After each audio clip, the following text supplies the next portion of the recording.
Maharashtra TV news, आवाज सर्वसामान्यांचा। Breaking news. प्रहार संघटनेकडून आंदोलनाचा इशारा। प्रहार संघटना साक्री तालुका पदाधिकाऱ्यांकडून गट विकास अधिकाऱ्यांना निवेदन देण्यात आले। साक्री तालुक्यातील सर्व ग्रामपंचायतीमध्ये दिव्यांगांसाठी राखीव 5% निधी खर्च करणे, दिव्यांगांची नोंदणी करणे, व्यवसायासाठी 200 चौरस फूट जागा उपलब्ध करून देणे, घरकुल व रोजगार हमी योजनेचा लाभ देणे।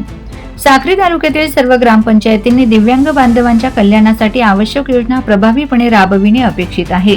तथापि अनेक ग्रामपंचायतींमध्ये राखीव निधी खर्च होत नसल्याचे तसेच विविध योजनांची प्रभावी अंमलबजावणी होत नसल्याचे निदर्शनास येत आहे।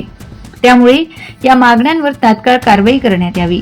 प्रत्येक ग्रामपंचायतीने दिव्यांगांसाठी राखीव 5% निधी खर्च करून त्याचा स्वतंत्र अहवाल पंचायत समितीकडे सादर करावा।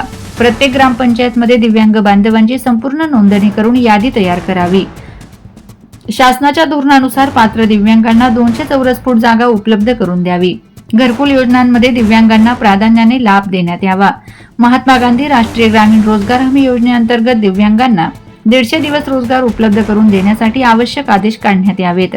या सर्व बाबींच्या अंमलबजावणीचा ग्रामपंचायत निहाय अहवाल मागून त्याची प्रत संघटनेस उपलब्ध करून द्यावी। तसेच या निवेदनातील मान्यतांबाबत 15 दिवसाच्या आत लेखी निर्णय घेऊन कळवण्यात यावे। अन्यथा साक्री तालुक्यातील सर्व दिव्यांग बांधवांच्या वतीने पंचायत समिती कार्यालयासमोर लोकशाही मार्गाने तीव्र आंदोलन करण्यात येईल। आंदोलनातून उद्भवणाऱ्या परिस्थितीला प्रशासन जबाबदार राहील याची कृपया नोंद घ्यावी असे निवेदनात म्हटले आहे। निवेदन देताना प्रहार संघटनेचे पदाधिकारी उपस्थित होते।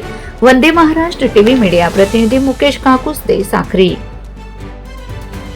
वंदे महाराष्ट्र टीव्ही न्यूज, आवाज सर्वसामान्यांचा। अशाच नवनवीन बातम्या पाहण्यासाठी आमच्या चॅनलला सबस्क्राइब करा, बेल आयकॉनला क्लिक करा।